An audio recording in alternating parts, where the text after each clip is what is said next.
الحمد لله نحمده ونستعينه ونستغفره ونؤمن به ونتوكل عليه ونعوذ بالله من شرور أنفسنا ومن سيئات أعمالنا من يهده الله فلا مضل له ومن يضلله فلا هادي له ونشهد أن لا إله إلا الله وحده لا شريك له ونشهد أن سيدنا ومولانا محمدا عبده ورسوله أما بعد فقد قال الله تعالى في كلامه المجيد أعوذ بالله من الشيطان الرجيم بسم الله الرحمن الرحيم ومن يشاقق الرسول من بعد ما تبين له الهدى ويتبع غير سبيل المؤمنين نوله ما تولى ونصله جهنم وساءت مصيرا وقال تعالى لقد كان لكم في رسول الله أسوة حسنة لمن كان يرجو الله واليوم الآخر وذكر الله كثيرا صدق الله العظيم وقال نبينا محمد صلى الله عليه وسلم تركت فيكم أمرين لن تضلوا ما تمسكتم بهما كتاب الله وسنة رسوله أو كما قال رسول الله صلى الله عليه وسلم وقال رسول الله صلى الله عليه وسلم لا يؤمن أحدكم حتى يكون هواه تبعا لما جئت به أو كما قال عليه الصلاة والسلام۔ محترم حضرات،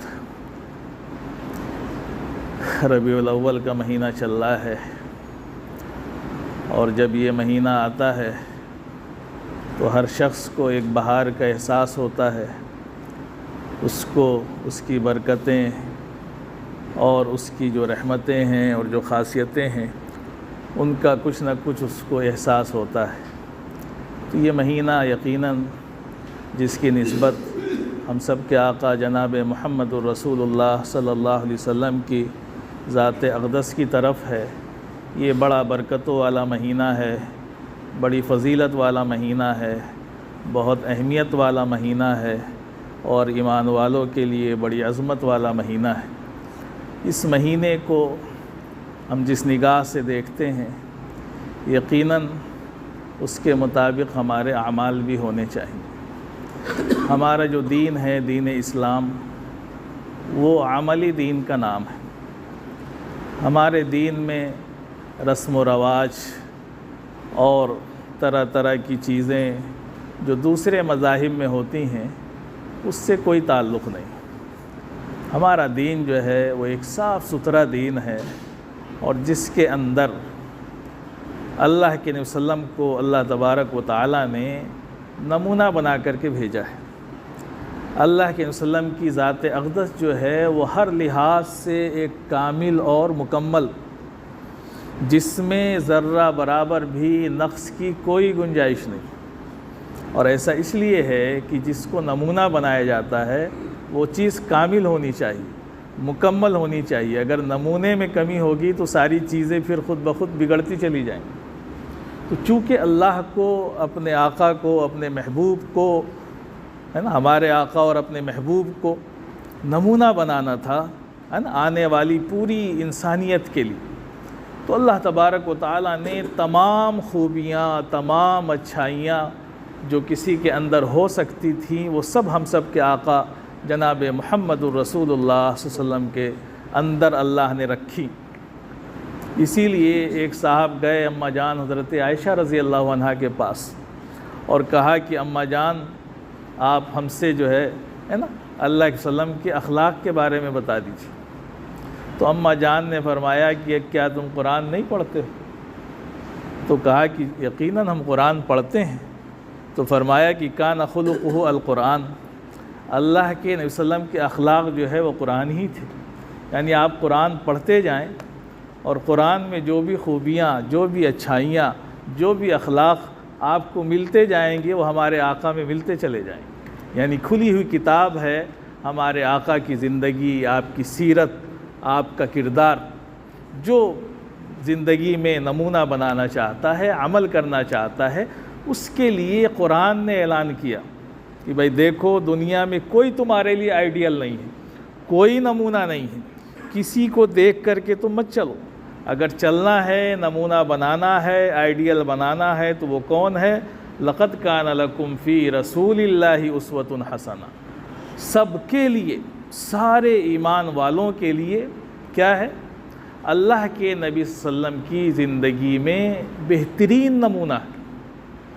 آگے قید لگا دی، سب تو نمونہ نہیں بنا سکتے ہیں اس کو، لیکن کون نمونہ بنا سکتا ہے؟ لمن کان یرجو اللہ والیوم الآخر، جو اللہ سے اور آخرت کے دن پر امید رکھتا ہے وہ اس کو یعنی اللہ صلی اللہ علیہ وسلم کی سیرت کو اپنا نمونہ بنائے گا۔ وذکر اللہ کثیرا، اور جو اللہ کا ذکر کثرت سے کرتا ہے، یہ سارے لوگ اگر کسی کو نمونہ بنائیں گے تو وہ اللہ کے نبی صلی اللہ علیہ وسلم کی ذات کو بنائیں گے۔ یہ قرآن نے اعلان کیا، جس میں ایمان والوں کے لیے نہ ادھر دیکھنے کی گنجائش نہ ادھر دیکھنے کی گنجائش، بالکل سیدھا ایک راستہ دے دیا کہ اللہ صلی اللہ علیہ وسلم کی زندگی ہم سب کے لیے نمونہ ہے۔ اب یہ مہینہ آیا ہے تو یہ مہینہ آ کر کے ہمیں اس بات کی ہی دعوت دے رہا ہے کہ ہم یقیناً اللہ پر ایمان رکھتے ہیں، اللہ کے نبی صلی اللہ علیہ وسلم کو اپنا رسول مانتے ہیں، اپنا پیغمبر اور اپنا محبوب مانتے ہیں، ہم ان کی غلامی کا دعویٰ کرتے ہیں، لیکن کیا ہم اس دعوے میں سچے ہیں؟ اس لیے کہ صرف دعوے سے بات نہیں ہوتی، دعوے پہ دلیل ہونی چاہیے۔ ہم جا کر کے کوئی بھی دعویٰ کر دیں اور ہمارے پاس اس دعوے کی دلیل نہ ہو تو یہ ہماری بات سچی نہیں سمجھی جائے گی۔ تو ہم نے دعویٰ تو کیا، لا الہ الا اللہ محمد الرسول اللہ، یہ ایک دعویٰ ہے۔ ہم نے دعویٰ کیا کہ ہم اللہ کو ایک مانتے ہیں اور جناب محمد الرسول اللہ صلی اللہ علیہ وسلم کو اپنا ہے نا ہم رہبر اور پیشوا اور اپنا رسول مانتے ہیں، یہ ہم نے اقرار کیا، تو یہ دعویٰ کر دیا۔ اب دلیل کیا ہے آپ کے پاس؟ دلیل ہونی چاہیے۔ اگر دلیل نہیں ہے تو گویا کہ آپ اپنے دعوے میں جھوٹے ہیں، اور دلیل کہاں سے ملے گی؟ دلیل قرآن دیتا ہے۔ قرآن کہتا ہے کہ اگر آپ یہ دعویٰ کر رہے ہیں کہ آپ اللہ کو مانتے ہیں، اللہ سے آپ کو محبت ہے، تو اللہ کے محبت میں اور اللہ کی محبت کے دعوے میں سچا ہونے کے لیے کیا کرنا پڑے گا؟ قل، آپ کہیے، اللہ علیہ وسلم سے کہلوا رہا ہے اللہ کہ آپ کہیے، ان کنتم تحبون اللہ، اگر آپ سب لوگ اللہ سے محبت کرتے ہیں، کس سے محبت کرتے ہیں؟ اللہ سے، تو فرمایا کہ فاتبعونی، میری پیروی کیجیے۔ کس کی پیروی کیجیے؟ اللہ علیہ وسلم فرما رہے ہیں کہ میری پیروی کیجیے۔ یہ اللہ نے اپنے نبی سے کہلوایا کہ جو یہ کہتے ہیں کہ اللہ کو ایک مانتے ہیں، ان کو ہے نا یعنی والذین آمنوا اشد حبا للہ، ایمان والوں کو سب سے زیادہ محبت اللہ سے ہوتی۔ تو آپ کو اگر اللہ سے محبت ہے تو اس محبت کے دعوے میں سچے ہیں تو آپ کر کے دکھائیے۔ اور کرنا کیا پڑے گا؟ اتباع رسول، نبی کی اتباع کرنی پڑے گی۔ اس دعوے میں سچا ہونے کے لیے رسول کو ماننا پڑے گا، عقیدے میں بھی رسول اور عمل میں بھی رسول، دونوں میں رسول ہوں گے۔ عقیدے میں بھی نکال دیا تو بھی ایمان گیا، اور عمل میں نکال دیا تو بھی ایمان نامکمل۔ تو ہمیں دعویٰ تو کرنا ہے لیکن دعوے میں سچائی بھی دکھانی چاہیے۔ اب ہم دیکھیں کہ ہم کہاں بھٹک چکے ہیں۔ ہم جو اللہ کے وسلم کی لائی ہوئی شریعت کو ماننے والے ہیں ہے نا، اور دعویٰ بھی کرتے ہیں، لیکن اگر ہمارا عمل اس کے خلاف ہے تو ہم دعوے میں کیسے سچے ہوں گے؟ ربیع الاول کا مہینہ آیا، کتنا مبارک مہینہ ہے۔ اس مہینے میں لوگوں نے یہ سمجھا کہ اپنے رسول سے محبت کا دعویٰ جھنڈا لگا دیں گے، دعوے میں سچے ہو گئے، لائٹنگ کر دیں گے، سچے ہو گئے آپ ہے نا، کوئی بلا ولا لگا لیں گے، کوئی جلوس نکال لیں گے۔ یہ تو بہت چھوٹے دعوے ہیں، بہت ظاہری دعوے ہیں۔ ٹھیک ہے، آپ نے جھنڈا لگا دیا، ایک ظاہری علامت ہو گئی، جیسے کوئی پارٹی والا جھنڈا لگا لیتا ہے تو پتہ چل جاتا ہے یہ فلاں پارٹی کے آدمی۔ ٹھیک ہے، آپ نے جھنڈا لگایا، کوئی مسئلہ نہیں، ٹھیک ہے، ہم اس پہ اعتراض نہیں کرتے ہیں کہ چلو کسی کی محبت کی چیز ہے، محبت میں اس نے جھنڈا لگا لیا، عقیدت میں اس نے جھنڈا لگا لیا، ٹھیک ہے، لیکن صرف جھنڈا لگانے سے کیا کام چل جائے گا؟ آپ جھنڈا لگائیں اور جھوٹ بولیں، آپ جھنڈا لگا لیں اس آٹو میں دونوں طرف، واہ کیا بہترین ہوا چل رہی ہے نا، پھڑپھڑا رہا ہے وہ جھنڈا، اس پہ لا الہ الا اللہ بھی لکھا ہوا ہے، اور اندر بیٹھ کے خوب زوردار گانا بھی بجا رہے ہیں ہے نا۔ کیا تماشا بنا دیا دین کا! کتنی بے غیرتی کی بات ہے کہ نام رسول کا لیں، نام نبی کا لیں، دعویٰ غلامی نبی کا کریں، اور کام کیسے کر رہے ہیں؟ میرے بھائیوں، یہ آسان کام نہیں ہے۔ نبی سے محبت کا دعویٰ یہ زبان کی چیز نہیں ہے۔ ایک شاعر نے کہا کہ 1000 بار بشویم دہن ز مشک و گلاب ہنوس نام تو گفتن بے ادبی است۔ شاعر کہہ رہا ہے کہ اگر 1000 بار بھی ہم اپنے منہ کو جو ہے گلاب کے پانی سے دھو لیں تب بھی ڈر لگتا ہے کہ نبی کا نام لینے میں کہیں گستاخی نہ ہو جائے۔ اتنا ادب، اتنا احترام اللہ کے نبی صلی اللہ علیہ وسلم کا، بہت احترام ہے۔ ہم اس احترام کو سمجھتے نہیں ہیں۔ ہمارے دلوں میں محبت ایک ظاہری ہے، جس کو کہتے ہیں نا چمک، بس ایک چمک ہے، اندر کچھ نہیں ہے۔ زبان کا چٹخارا ہے کہ نعت پڑھی گئی، واہ واہ کہہ لیا اور بس ختم۔ یہ اسی کا نام محبت رسول نہیں ہے میرے بھائیوں۔ یہ مہینہ اسی کی دعوت دیتا ہے کہ کہاں ہم کھو گئے ہیں۔ صرف زبان سے دعویٰ کر کے اور ظاہری چیزیں کر کے ہم مطمئن ہو گئے۔ میرے عزیز بھائیوں، بڑی فکر کی چیز ہے کہ جس چیز کی نسبت آقا کی طرف ہو جائے تو بڑے خطرے کی بات ہوتی ہے۔ اگر اس میں پھر غلط کام ہوگا تو جتنا اس کی فضیلت تھی اتنی ہی ڈبل اس کی پکڑ بھی ہوگی آپ کی۔ مثال کے طور پر ہمارے یہاں جلسے ہوتے ہیں، جلوس ہوتے ہیں، ٹھیک ہے، یہ مہینہ آیا، ہر طرف اللہ علیہ وسلم کی سیرت پہ بیان ہو رہے ہیں۔ حالانکہ اللہ علیہ وسلم کی سیرت، آپ کی زندگی تو پورے سال بیان کرنے کی چیز ہے اور پورے سال بیان بھی کیا جاتا ہے۔ ایسا نہیں کہ اس ممبر سے جو بات ہوتی ہے وہ آقا سے ہٹ کر کے کوئی بات ہوتی، سب آپ ہی کی باتیں بیان کی جاتی ہیں، چاہے وہ نماز ہو، چاہے روزہ ہو یا حج ہو یا زکوٰۃ ہو، کچھ بھی ہو، وہ تو آپ ہی کی باتیں ہوتی ہیں، آپ ہی کے حوالے سے ہوتی ہیں، آپ کی لائی ہوئی شریعت کی ہی باتیں ہوتی ہیں۔ لیکن اس مہینے میں چونکہ خاص طور پر سیرت پہ باتیں ہوتی ہیں، تو سیرت تو بڑی اعلیٰ چیز ہے۔ اللہ کے وسلم کی سیرت بیان کرنا، اور سیرت بہت وسیع موضوع ہے، لیکن اس میں اگر ایسے کام ہوں یا اس کے نام پر ایسے کام ہوں جس کو ہم سب کے آقا جناب محمد الرسول اللہ صلی اللہ علیہ وسلم خود منع کر کے گئے۔ آپ دیکھیں مثال لیں، جیسے جلوس نکلتے ہیں تو ان جلوسوں میں کیا ہوتا ہے؟ کیا ہوتا ہے بھائی؟ کیا نمازوں کا اہتمام ہے؟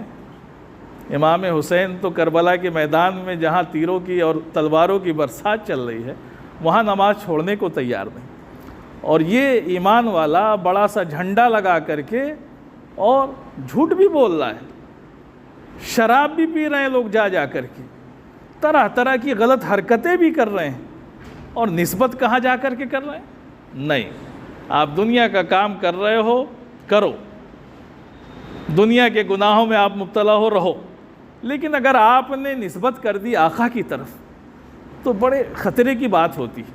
حدیث میں ایک واقعہ ملتا ہے، حضرت حبشی بڑے مشہور صحابی ہیں۔ یہ جو صحابی تھے انہوں نے حضرت سید الشہداء حضرت حمزہ رضی اللہ عنہ کو شہید کیا تھا غزوہ احد کے موقع پر۔ وہ غلام تھے اور ان سے یہ کہا گیا تھا، یہ اعلان کیا گیا تھا کہ اگر آپ ان کو مار دیں گے، قتل کر دیں گے تو آپ کو آزاد کر دیا جائے گا۔ وہ ایک غلام تھے اور بڑے ماہر تھے نیزہ مارنے میں، تو ایک غلام کو آزادی سے بڑھ کر کے کیا نعمت ہوگی؟ ان کو بڑی اس کی وہ تھی، تو وہ گھات میں لگ کر کے بیٹھ گئے۔ بڑے نشانے باز تھے اور نیزہ بڑے چلانے کے ماہر تھے۔ وہ چھپ کر کے بیٹھ گئے اور وہ دیکھتے رہے، حضرت حمزہ کا گھات لگائے رہے، اور انہوں نے گھات لگا کر کے حملہ کیا، نیزہ مارا جو حضرت حمزہ کے پیٹ سے پار ہو گیا۔ بڑے نشانے باز تھے، حضرت حمزہ شہید ہو گئے۔ حضرت حمزہ رضی اللہ عنہ کے ساتھ بڑی بدسلوکی کی گئی، آپ کے ناک کان کاٹ لیے گئے، آپ کی آنکھیں نکال لی گئیں، آپ کا سینہ چیر کر کے ہندا نے آپ کے کلیجے کو چبانے کی کوشش کی۔ یہ تمام زیادتیاں آپ کے ساتھ کی گئی۔ بہرحال وعدے کے مطابق وہ آزاد ہو گئے حضرت حبشی۔ پھر حضرت حبشی جب آزاد ہو گئے تو ایک وقت ایسا بھی آیا کہ وہ ہم سب کے آقا جناب محمد الرسول صلی اللہ علیہ وسلم کی خدمت میں حاضر ہوئے اور آ کر کے اسلام قبول کر لیے۔ ان کو بات سمجھ میں آ گئے، اسلام میں داخل ہو گئے، اس لیے کہ اس وقت وہ مسلمان نہیں تھے، تو نہ حضرت حمزہ کو جانتے تھے نہ اسلام کو جانتے تھے، بس ایک غلام تھے۔ ان کی تو یہ خواہش تھی کہ میں یہ کام کر دوں گا تو مجھے آزادی مل جائے گی، تو بہرحال اسلام لے آئے۔ تو اللہ علیہ وسلم نے ان سے ایک دن پوچھا ان سے کہا کہ آپ واقعہ بیان کریے، کیسے آپ نے میرے چچا کو شہید کیا تھا؟ تو حضرت حبشی رضی اللہ عنہ انہوں نے پورا واقعہ بیان کیا، پورا بیان۔ اللہ علیہ وسلم کی آنکھوں سے آنسو جاری ہو گئے اور بہت چونکہ بڑے آپ کے چہیتے چچا تھے جنہوں نے بڑی آپ کے لیے قربانیاں دی تھی، تو بڑے آپ غمگین ہو گئے۔ اس کے بعد آپ نے حضرت حبشی رضی اللہ عنہ سے کہا کہ دیکھو ٹھیک ہے، ایمان سب کو، اسلام سب کو برابری کا درجہ دیتا ہے، آپ ایمان میں آ گئے، ہمارے بھائی ہیں، ایمان والے ہیں، آپ کے لیے اللہ کی طرف سے بھی انعام ہے، ساری چیزیں آپ کے لیے ہیں، لیکن بس اتنا کرنا، میرے ہو سکے تو میری نگاہوں کے سامنے مت آنا۔ علیہ وسلم نے ان سے کہا کہ آپ بس اتنی مہربانی کریے گا کہ میرے نگاہوں کے سامنے مت آئیے گا، اس لیے کہ آپ جب بھی میرے سامنے آئیں گے نا تو مجھے اپنے چچا کی یاد آ جائے گی۔ تو اب آپ سوچیں کہ اس میں کیا مصلحت ہے، کیوں کہا اللہ علیہ وسلم نے یہ محبت میں کہا یا کسی عداوت میں کہا؟ محبت میں کہا۔ کیوں؟ اس لیے کہ نبی کا ایک معاملہ جو ہے بڑا اونچا ہوتا ہے۔ نبی کے دل میں اگر کسی کے خلاف تھوڑا سا بھی اگر بال بھی آ گیا نا تو اس کے ایمان کا خطرہ ہو جائے گا۔ بہت بڑا مسئلہ ہوتا ہے۔ نبی کی نسبت کو لوگ آسان نہیں سمجھتے، بہت دعویٰ کر لیتے ہیں لیکن سب کچھ کرتے رہتے، آسان نہیں ہوتا ہے۔ تو اللہ علیہ وسلم نے ان سے کہا حضرت حبشی سے کہ آپ میری نگاہوں کے سامنے بتائیں، یعنی آئیے تو آپ پیچھے بیٹھیے، نماز میں آئیے تو ایسے جگہ رہیے جہاں میری نگاہ نہ پڑے، اس لیے کہ نگاہ پڑے گی تو مجھے چچا کی یاد آئے گی، اور جب چچا کی یاد آئے گی تو تکلیف پہنچے گی، اور نبی کے دل کو تکلیف پہنچے گی تو آپ کے ایمان کا خطرہ ہے۔ یہ علماء نے لکھا کہ کیوں اللہ علیہ وسلم نے ان سے کہا کہ سامنے، اس لیے کہا، یہ محبت میں کہا حضرت حبشی کی کہ اگر وہ سامنے آئیں گے اور نبی کو تکلیف ہوگی تو کہیں ان کا ایمان نہ چلا جائے، اس لیے کہا۔ اور تو یہ نسبت کی بات ہے کہ نبی جو ہے ایک ایمان والے سے اتنی محبت کرتے ہیں کہ آپ یہ بھی نہیں چاہتے ہیں کہ ان کو کسی وجہ سے کوئی تکلیف پہنچے، تو آپ نے کہہ دیا بھائی میرے سامنے مت آنا، آپ آئیے، نماز پڑھیے، کہیں بھی مجلس میں بیٹھیے، سامنے نہ آئیے تاکہ میرے چچا کی یاد نہ آئے۔ تو نبی کی نسبت، نبی کا معاملہ اللہ کے ہاں بہت اونچا معاملہ ہوتا ہے، منٹوں سیکنڈوں میں معاملہ بگڑ جاتا ہے۔ یہاں تو اللہ والوں کا بڑا مسئلہ ہے کہ جو ہمارے اللہ کے نیک بندے گزرے ہیں، جو اللہ کے ولی گزرے ہیں، جو بزرگان دین گزرے ہیں، ان کے بارے میں فرمایا کہ من عاد علی ولیا فقد آذنتہ بالحرب۔ اللہ کیا فرما رہا ہے کہ جو میرے کسی دوست سے دشمنی کرے گا تو میں اس کے خلاف اعلان جنگ کر دوں گا۔ یہ اللہ فرما رہا ہے اپنے نیک بندوں کے بارے میں کہ جو اللہ کے نیک بندے گزرے ہیں، جو بزرگان دین گزرے ہیں، اگر ان کے خلاف آپ نے زبان کھولی، آپ کے دل میں برے خیالات آئے، آپ نے ان کو کسی طرح ستایا، تو اللہ کیا لفظ استعمال کر رہا ہے کہ آذنتہ بالحرب، میں اس کے خلاف اعلان جنگ کر دیتا ہوں۔ بہت بڑی بات ہے۔ صرف دو چیزوں میں اللہ نے یہ بات فرمائی ہے، ایک تو اللہ والوں کے ستانے میں اور دوسرے سود میں۔ سود میں کہا کہ جو لوگ سود لیتے ہیں ان کے خلاف میری اعلان جنگ ہے۔ صرف دو چیزوں میں اللہ نے فرمایا کہ میں ان کے خلاف اعلان جنگ کر دیتا ہوں۔ تو کتنا بڑا گناہ۔ تو جب عام اللہ کے دوستوں کے سلسلے میں اگر کوئی برائی ہو تو اللہ اعلان جنگ کا اعلان کر رہا ہے، اور نبی کے خلاف کوئی مسئلہ آ جائے تو کیا حال ہوگا۔ تو میرے عزیز بھائیوں، جو کہنے کا مقصد ہے وہ یہ ہے کہ یہ مہینہ آیا ہے، بڑا مبارک مہینہ ہے، یہ اپنی محبت کو ٹٹولنے کا مہینہ ہے کہ ہماری جو نبی سے محبت ہے اس دعوے میں ہم کتنے سچے ہیں، کتنی محبت ہے ہمیں اور آپ کو۔ اور اس بات کی سب سے زیادہ ضرورت ہوتی ہے کہ ہمیں اس بات کی ضرورت ہوتی ہے کہ اس مہینے میں خاص طور سے گناہوں سے بچا جائے، نبی کی طرف نسبت کر کے آدمی گناہ نہ کرے، اس لیے کہ ایک طرف جو ہے زہر کا پیالہ رکھا ہو اور ایک طرف شربت کا پیالہ رکھا ہو تو آدمی زہر سے بچے گا، یا ایک طرف جو ہے نا ایسی چیز رکھی ہو جو اس سے کم درجے کی ہو۔ تو گناہ سے بچنا زیادہ ضروری ہے بجائے اس کے کہ ہم فضیلت حاصل کریں۔ ایک طرف فضیلت حاصل کرو، دوسری طرف گناہ کرو، تو پتہ چلا کہ دوا تو بڑی اچھی والی کھلائی لیکن زہر اس سے بھی زیادہ تگڑا دے دیا، تو مریض بچے گا نہیں، مر ہی جائے گا سیدھا۔ یہی ہمارا بھی حال ہو گیا۔ آپ دیکھیں کہ جلسے جلوس بڑی مبارک چیزیں ہیں، ہے نا، جلوس نکلتے ہیں، لکھنؤ میں بھی نکلتے ہیں، ہمارے بڑے معزز لوگ ہیں، ہے نا، عبدالعلیم فاروقی صاحب ہیں، یا ان کے ہے نا خاندانی ایک سلسلہ چل رہا ہے، وہ بھی جلوس نکالتے ہیں، لیکن ایک اس کا طریقہ ہوتا ہے جس میں کوئی شریعت کی خلاف ورزی نہ ہو۔ جلوس نکالیں، ایک بیداری کی چیز ہے، ایک طاقت دکھانے کی چیز ہے، آپ نکالیں، لیکن یہ لوگ جو جلوس نکلواتے ہیں، جو جلسے کرواتے ہیں، کیا یہ واقعی شریعت کو مانتے ہیں؟ ان کی زبانیں چلتی ہیں تو اپنے فائدے کے لیے چلتی ہیں. یہ اعلان نہیں کر سکتے ہیں مائک سے اپنے کہ بھائی ہمارے جو جلسے ہوں گے، جو جلوس ہوں گے، اس میں کوئی کام نبی کی سیرت کے خلاف، نبی کی سنت کے خلاف، نبی کی شریعت کے خلاف نہیں ہوگا. اس کا اعلان نہیں کر سکتے ہیں.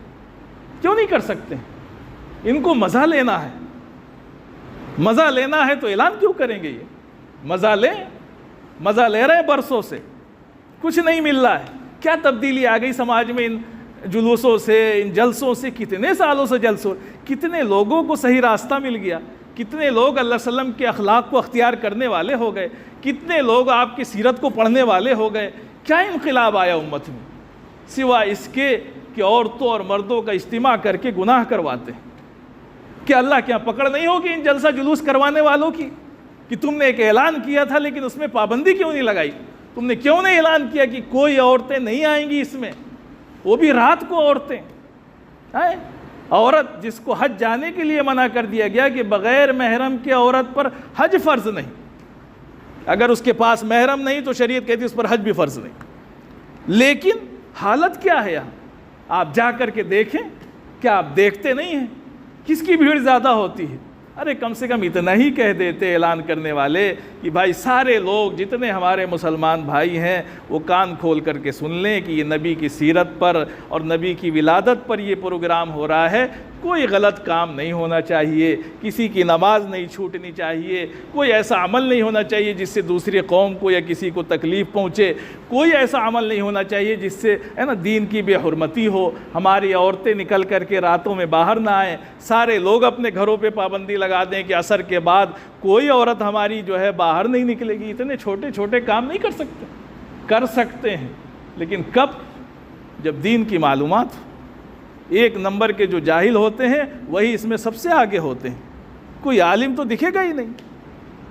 نمازیں چھوڑی جا رہی سڑکوں پر، ایک بڑا سا مجمع، کوئی نماز نہیں. ان کو پتہ نہیں چلتا کہ یہ لوگ نمازیں چھوڑ رہے ہیں. اور اتنے سالوں سے تم نمازیں چھوڑوا رہے ہو. عورتوں کو بلا کر کے ان جلسوں اور جلوس میں زناکاری، بدکاری اور بے پردگی کر رہے ہو. اس کا تمہیں پتہ نہیں ہے؟ خوب پتہ ہے. اللہ کے ہاں جب جاؤ گے، جب ڈنڈے پڑیں گے نا، اور رسول جب تم سے منہ گھما لیں گے کہ تم نے میرا نام استعمال کیا، میرے نام کو لے کر کے تم نے یہ غلط کام کروایا، تو اس دن کوئی جواب نہیں ہوگا ایسے لوگوں کے پاس جو اس طرح کی حرکتیں کرتے ہیں کہ پوری قوم کو، پورے سماج کو، پورے معاشرے کو تباہ کر کے رکھ دیا ہے. کہ یہ بڑے ٹھیکیدار بن گئے ہیں دین کے، جن کو دین کے الف با نہیں پتہ ہے وہ ٹھیکیدار بن جاتے ہیں. پوری قوم ان کے پیچھے چل رہی، بڑے بڑے عالم ان کے پیچھے ڈھول بجا رہے ہیں، لے کے نکل رہے ہیں. کیا تماشا بنا دیا دین کا. یہی ہمارے آقا سکھا کر کے گئے تھے نا. اماں جان حضرت عائشہ رضی اللہ عنہا، جن کے حجرہ مبارک میں اللہ علیہ وسلم کی قبر اطہر ہے، تو سب سے پہلے اللہ علیہ وسلم کی قبر بنی، اس کے بعد حضرت ابوبکر صدیق کی قبر بنی. اماں جان اسی حجرے میں رہتی تھیں اپنی زندگی میں. تو آپ خود بیان کرتی ہیں کہ جب تک حضرت عمر کی اس میں قبر نہیں تھی، میں روپٹہ اتار کر کے کبھی ایسے حالت میں بھی چلی جاتی تھی. کیوں؟ اس لیے کہ اس کے اندر میرے شوہر اور میرے والد تھے. لیکن جب حضرت عمر کی قبر بن گئی تو اماں جان کہتی ہیں کہ کبھی بھی میں اس طرف جہاں قبریں تھیں بغیر پردے کی نہیں گئی. یعنی اماں جان جو ہماری حضرت عائشہ رضی اللہ عنہا، جو ہم سب کے لیے نمونہ ہے تمام خاتون کے لیے، وہ یہ کہہ رہی ہیں کہ میں نے اس کے بعد جب بھی جاتی تھی بیچ میں پردہ پڑا ہوا تھا. اماں جان ادھر رہتی تھی، ادھر قبریں تھیں، تو اس پردے کے ادھر جب بھی جاتی تھی تو روپٹہ اوڑھ کر کے جاتی تھی. کیوں؟ کیونکہ حضرت عمر نامحرم تھے. تو وہاں اتنا اہتمام تھا پردے کا کہ مردوں سے بھی پردہ، حالانکہ مردوں سے پردہ نہیں ہے شریعت کے مطابق، لیکن یہ ان کے دل کی بات تھی، اہمیت کی بات تھی، تو وہ نہیں جاتی تھی. یہ خود ان کا بیان ہے. اور یہاں کیا حالت ہے؟ یہاں ہم اپنے گھر کی عورتوں کو بھیج رہے ہیں، اپنی جوان لڑکیوں کو بھیج رہے ہیں کہ وہ جائیں جلسوں اور جلوسوں میں رات بھر گھومیں، اور اس کی وجہ سے لوگ گناہوں میں مبتلا ہوں. یہ کسی دین میں جائز ہوگا ہماری شریعت؟ تو میرے عزیز بھائیوں، یہ سب غور کرنے کی چیزیں ہیں. بہت افسوس ہوتا ہے کہ نام کس کا لیا جاتا ہے اور کام کیسا ہم کرتے ہیں.